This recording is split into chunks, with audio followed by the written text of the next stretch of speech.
pertama untuk menegaskan ulang ya, jadi mutasi virus ini akan selalu ada, ya. Nah, yang terakhir yang diberitakan oleh media asing ini, itu walaupun dia mempunyai keunikan 113 varian mutasinya, 37 diantaranya memang mempunyai suatu virulensi. Nah, tapi kita harus melihat indikator yang lain, Pak ya.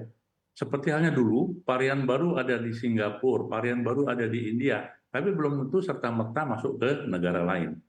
Nah, khusus di Indonesia, walaupun tadi ditemukan ada satu kemungkinan yang diduga itu, parameter yang kita lihat adalah satu adalah penambahan kasus. Jadi saya sebutkan tadi penambahan kasus, alhamdulillah kita tidak melonjak kasus.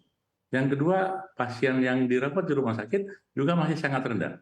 Yang ketiga adalah angka kematian. Nah, parameter ini menjadi kekuatan kita atau kesiapan kita bahwa varian ini belum meluas dan belum menyebar di Indonesia. Nah, tentu saja seperti yang disampaikan oleh Pak Diki tadi, kita imunitas kita sudah dengan vaksin COVID 1 dan 2 bahkan 3 ini bagian dari penting untuk bagaimana memberikan kekebalan kita terhadap varian apapun. Jadi kepada masyarakat nggak usah panik ya, Pak Diki ya. Insya Allah kita mempunyai sistem bagaimana penanggulangan untuk kasus yang ringan, kasus yang sedang maupun kasus yang berat. Ya. Nah, insya Allah varian apapun dapat kita atasi dengan sistem yang sudah kita buat selama ini gitu, Pak. Ya, saya ingin ke Pak Diki. Pak Diki, kalau misalkan dari WHO sendiri, Pak, apakah sudah ada catatan ataupun imbauan terkait dengan hal ini, terkait maraknya mutasi dan memang possibilities untuk mutasi terus terjadi masih ada ke depannya? Bagaimana Pak Diki? Ya, sejauh ini WHO belum menyampaikan sikap dan sejauh ini juga yang varian under monitoring itu ada 7 dan ini juga belum masuk dalam kategori itu ya karena tidak mudah ya. Jadi satu varian atau subvarian baru menjadi dalam monitoring itu dia harus satu bukan hanya mutasinya banyak tapi dia punya dampak misalnya dari satu kasus yang kita temukan ini ada nggak yang klaster yang tercipta, yang terbentuk. Kalau itu ada, dia akan jadi catatan. Tapi sejauh ini saya belum mendapatkan dan mudah-mudahan sih tidak ada. Tapi pemerintah wajib memastikan itu ada atau tidak. Karena ini akan jadi ukuran. Dan kemudian juga, ini bukan hanya terinfeksinya, apakah dia ada dampak pada gejala. Gitu. Nah, ini juga yang akan dilihat oleh Badan Kesehatan Dunia. Nah, sejauh ini varian-varian ataupun yang baru bermunculan ya, dan 7 yang dalam monitoring ini ya tidak atau semoga terus ya tidak mengurangi efektivitas vaksin dalam mencegah kematian maupun keparahan. Nah, namun ingin saya sampaikan juga bahwa dalam konteks ini sekali lagi harus menyadarkan kita semua ya bahwa perilaku kita untuk tidak terinfeksi dengan cara apapun itu menjadi sangat penting. Antara lain ya masker menjadi penting dan lain sebagainya. Karena kalau kita melihat ini artinya ada infeksi yang terus terjadi di masyarakat yang bisa masyarakatnya abai atau mungkin upaya dari pemerintah setempat juga belum memadai. Nah ini yang harus jadi introspeksi saya. Ya, saya ingin kembali lagi ke Pak Syahril. Pak Syahril, kalau tadi Pak Diki bilang pemerintah harus lebih banyak lagi menjangkau masyarakat-masyarakat rentan. Kira-kira terkait hal ini apa yang bisa dilakukan, Pak? Karena mutasi ini bisa terjadi khususnya bagi masyarakat yang rentan. Ya, kita mempunyai program yang prioritas. Salah satunya adalah dengan vaksinasi untuk usia lanjut dan kelompok rentan ya. Tadi kelompok rentan sudah disampaikan oleh Pak Diki, apakah karena usianya atau karena penyakitnya dan sebagainya. Nah, dengan vaksinasi inilah bagian dari terpenting untuk kepada masyarakat.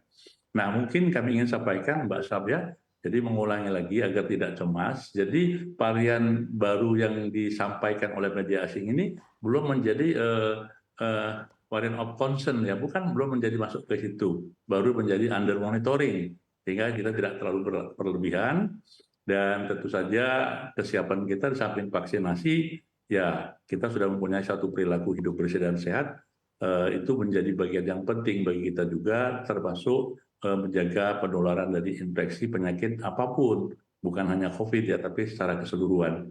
Nah mudah-mudahan dengan penjelasan ini kita insya Allah kita bisa melalui endemi ini dengan jauh lebih baik dengan varian apapun kita akan lebih siap gitu, Mbak. Baik, untuk pertanyaan terakhir Pak Syahril, kami ingin mengetahui bagaimana update dari kondisi masyarakat Indonesia, apakah sudah 100% tervaksin dan apakah sudah seluruhnya mendapatkan vaksin ketiga, Pak? Belum ya, justru kalau vaksin 1-2 kita sudah di atas target ya. Vaksin kedua, ketiga atau booster ini itu masih harus kita tambah, kita genjot lagi bersama-sama, kan baru sekitar 49% dapatnya, dan kita masih menyediakan terus ya, sampai dengan Desember ya Pak Diki ya, itu gratis untuk vaksin ini, dan mudah-mudahan ini dimanfaatkan oleh masyarakat. Tapi bukan hanya untuk usia lanjut atau kelompok rentan, tapi seluruh masyarakat dewasa di atas 18 tahun. Manfaatkanlah ini bagian dari upaya untuk mencegah atau memberikan kekebalan imunitas bagi kita semua menghadapi COVID-19 ini gitu. Baik, saya ingin ke Pak Diki. Pak Diki, terakhir juga Pak Diki, bagaimana Anda melihat kondisi di kesehatan Indonesia saat ini? Kita sudah memasuki masa endemi, tetapi memang masih ada kekhawatiran virus-virus masih bisa bermutasi. Apa yang bisa kita lakukan untuk menjaga diri kita masing-masing, Pak Diki? Ya penting sekali ya. Saya tidak terupdate apakah di Indonesia sekarang musim hujan atau apa. Tapi di sini ini kan musim dingin ya di Australia ya. Kasusnya meningkat ya. Termasuk juga kematian ya. Walaupun dibandingkan sebelum vaksinasi atau tahun lalu jauh lebih menurun, tapi kasus ini menunjukkan bahwa potensi yang sama juga bisa terjadi di Indonesia, terutama pada yang tadi kelompok rentan belum divaksin, apalagi mungkin belum di booster. Nah, ini harus jadi pengingat, terutama kalau kita punya orang tua ataupun kelompok keluarga yang dalam kategori itu, untuk diingatkan mereka untuk mendapatkan booster. Dan saran saya pada pemerintah, pada kelompok rawan ini, meskipun setelah Desember tahun ini ke depan, mereka harus diberikan treatment khusus lah, jadi diberikan gratis, karena ini akan menjadi tanggung jawab pemerintah juga ya, karena nanti risikonya kasus seperti ini bisa terjadi kalau mereka enggan dan tidak tervaksinasi. Kemudian dalam perilaku sehari-hari kita tahu bahwa kalau kita bicara masker, itu bukan hanya bicara COVID, bukan hanya bicara masalah kita status sudah endemi atau bukan, tapi itu bicara bagaimana ancaman atau kualitas udara di sekitar kita. Jadi masker masih harus perlu kita pakai ketika situasi menentukan. Selain itu, bicara COVID-19, ini adalah satu virus yang walaupun tidak baru lagi, tapi masa endemi ini umumnya dilalui 20 tahun. Kalau melihat merujuk histori dari pandemi, artinya dalam masa ini bukan berarti kita sudah selesai, tidak, tapi bahwa kita sudah jauh lebih baik, iya, kita bisa melakukan pemulihan dengan modal tadi, imunitas tadi, dengan perilaku hidup bersih sehat tadi, kata Pak Sari, dan tapi kita harus ingat ada kelompok-kelompok rawan di sekitar kita. Itu yang mereka harus kita lindungi dengan cara ini, seperti ini, pakai masker tetap, apalagi kita walaupun ini bukan situasi mudik atau peningkatan, tapi kalau ketemu orang tua pastikan kita nggak batuk pilek dan lain sebagainya. Ini yang ingin saya ingatkan, dan ini akan bermanfaat bukan hanya untuk COVID, untuk ancaman-ancaman wabah lain yang sudah antri di depan kita ini.